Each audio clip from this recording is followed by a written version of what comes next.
Hi, everybody, and happy Friday!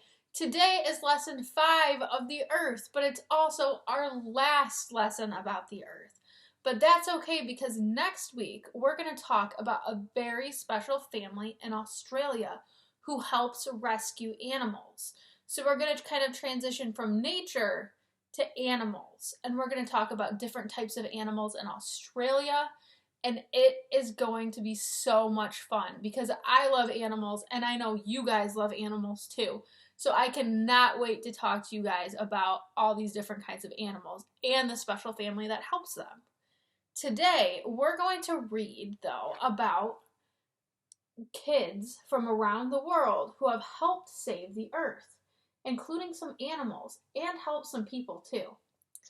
This is kind of a long book, so I'm not going to read the whole thing, but I am going to feature a few special kids that helped the earth and people.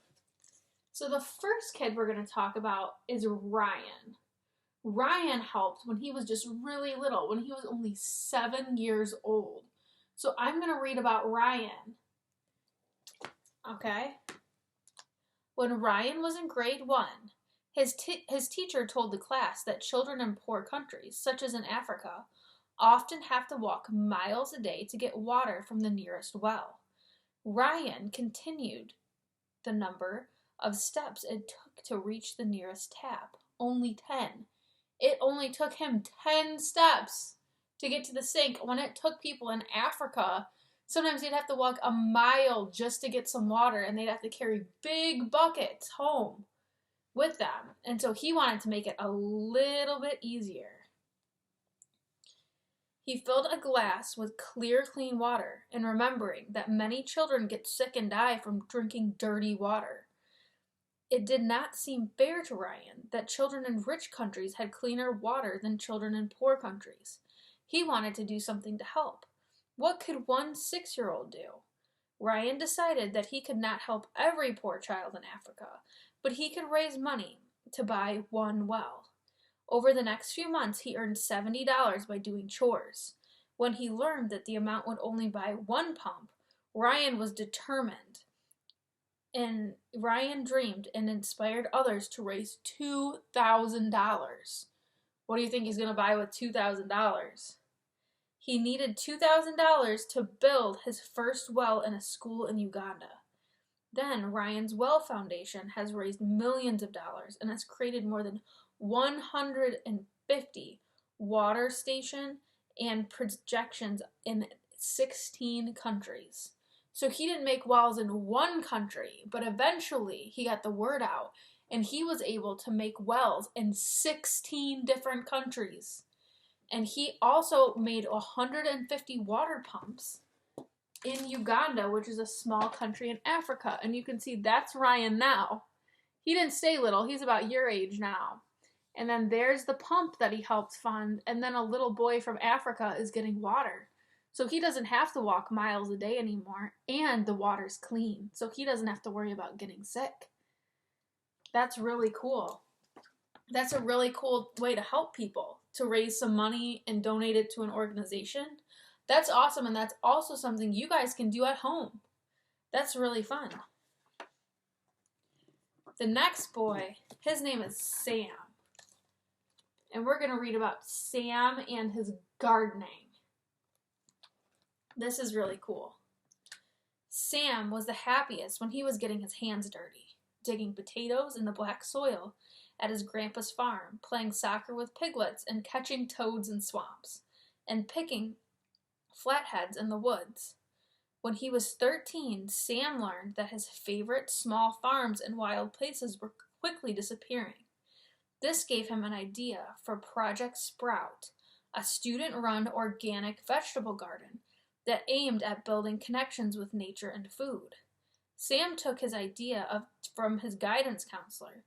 Together, the students, Sarah, Natalie, and Sam, worked out the plan. 1 year later, Project Sprout's garden supplied the school's cafeteria with fresh fruits and vegetables and donated 1,000 pounds of produce for every needy family in their town, and served as a laboratory for students as well. Then, the next year, the garden tripled in size. This added an orchard. That would be awesome, having an apple orchard at your school to take care of. That would be really cool.